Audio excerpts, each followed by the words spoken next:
मैं कीर्ति श्रीवास्तव गायत्री संस्कृत क्लासेस में एक नए वीडियो के साथ अभी हम शब्द रूपों को ही पढ़ रहे हैं और वही अभी पढ़ेंगे क्योंकि शब्द रूप जाना बहुत ज़रूरी है, उनको समझना बहुत ज़रूरी है। आप कोई सा भी सिलेबस पढ़ें, किसी भी स्टेट का हो, आईसीएसई का हो, सीबीएसई का हो, कोई सा भी आप सिलेबस पढ़ें, आपको ये बेसिक चीज़ें तो जानना जरूरी है। तभी आप वाक्य बना सकेंगे, तभी आप 10-15 वाक्य या एक छोटा पैराग्राफ लिखना सीख पाएंगे जब आप लकार और शब्द रूप अच्छी तरह से जानेंगे। तो लकारों की बात तो मैं बहुत कर चुकी हूँ, मैंने बहुत सारे वीडियोस डाले हैं शब्द रूपों के भी, जिसमें स्त्रीलिंग रमा शब्द का भी डाला है। आज हम देख रहे हैं छोटी ई की मात्रा वाला मति और छोटे ऊ की मात्रा वाला धेनु शब्द। अब इसमें देखिए दोनों में फिर मैं बार बार इसी बात पे स्ट्रेस देती हूँ कि सबको कंपेयर करके याद करना है।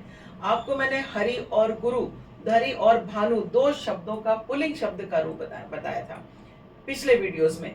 अब अगर आपको हरि और भानु शब्द का रूप याद है तो आपको मति और धेनु शब्द का रूप भी बनाना आना चाहिए। हरि में था हरि हरि हरिया, भानु में था भानु भानु भानवः, ई में य, ऊ में व। सेम चीज है। मतिम मति मति, इसमें हरि में था हरिम हरि हरिम। स्त्रीलिंग शब्दों में यहाँ पर बड़ी मात्रा के साथ में विसर्ग होता है और पुल्लिंग शब्दों में बड़ी मात्रा के साथ में ना होता है। धेनुम धेनु धेनु, भानु में था भानुम भानु भानुन।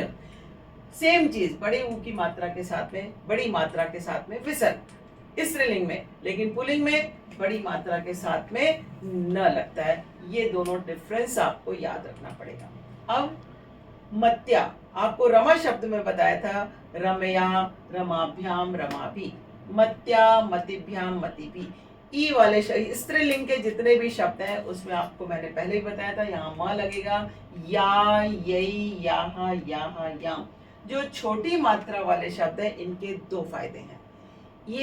ये लाभ लेते हैं कि छोटी मात्रा वाले शब्द में पुल्लिंग की तरह भी चलता है और स्त्रीलिंग का अपना एक अलग रूप बनता है चतुर्थी, पंचमी, षष्ठी और सप्तमी में। तो यानी पुल्लिंग की तरह भी चलेगा और स्त्रीलिंग की तरह भी चलेगा। तो उनको आपको डिफरेंट, अगर पुल्लिंग की तरह है तो एक मात्रा लगेगी और उसमें ये बीच वाला अक्षर पूरा रहेगा, और अगर स्त्रीलिंग की तरह है तो दो मात्रा लगेगी और बीच वाला अक्षर आधा होगा। दोनों में देख लीजिए डिफरेंस वही है। यहाँ पे हरिये बनता है, भानु में भानवे बनता है। स्त्रीलिंग को क्या फायदा मिला, मत्यई धेनवई। स्त्रीलिंग को, लेडीज को हमेशा फायदा मिलता है।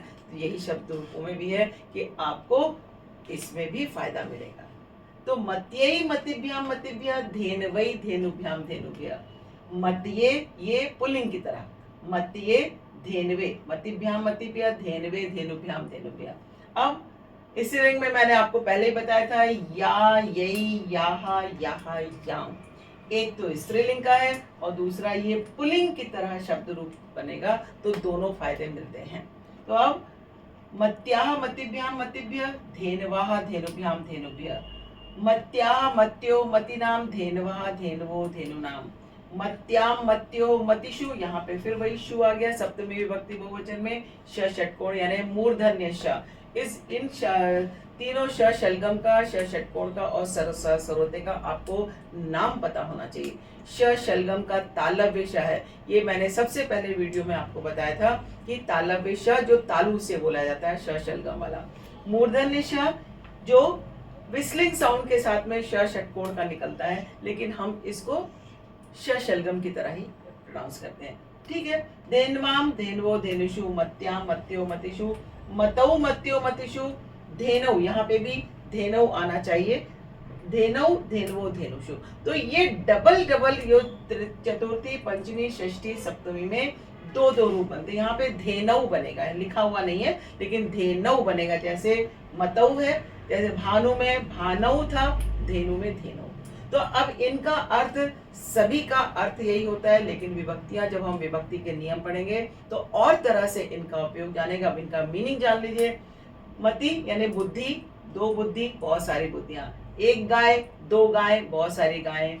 बुद्धि को, दो बुद्धियों को, सब बुद्धियों को, गाय को, दो गायों को, सब गायों को, बुद्धि के द्वारा, दो बुद्धियों को द्वारा, सब बुद्धियों के द्वारा, धेनु के द्वारा, गाय के द्वारा, दो गायों के द्वारा, सब गायों के द्वारा, बुद्धि से, बुद्धि के लिए, दो बुद्धियों के लिए, सब। चतुर्थी विभक्ति का मतलब होता है किसी भी काम के लिए। पंचमी विभक्ति के शब्दों का अर्थ होता है से या उससे अलग होना, और षष्ठी विभक्ति का अर्थ होता है का, के, की, धेनु का, बुद्धि का काम है सबका विकास करना। तो ऐसे ही हम इन शब्दों का प्रयोग करते हैं। तो धेनवा यानी का, के, की, इनका अर्थ होता है गाय का, दो गायों का, सब गायों का, बुद्धि में, दो बुद्धियों में, सब बुद्धियों में, धेनु में, दो धेनु, धेनु यानी गाय, गायों में, सब गायों में, हे मते, हे धेनु, ई की मात्रा वाले शब्दों में एक लगता है, उ वाले शब्दों में ओ लगता है। इस तरह से अगर आपको एक शब्द रूप याद है तो आपको दूसरा शब्द रूप याद होना चाहिए। तो ऐसे ही आगे आप पढ़ते रहिए। गायत्री संस्कृत क्लासेस को लाइक करें, शेयर करें, सब्सक्राइब करें और कमेंट जरूर करें। सब्सक्राइब करना ना भूलें प्लीज। बहुत बहुत धन्यवाद।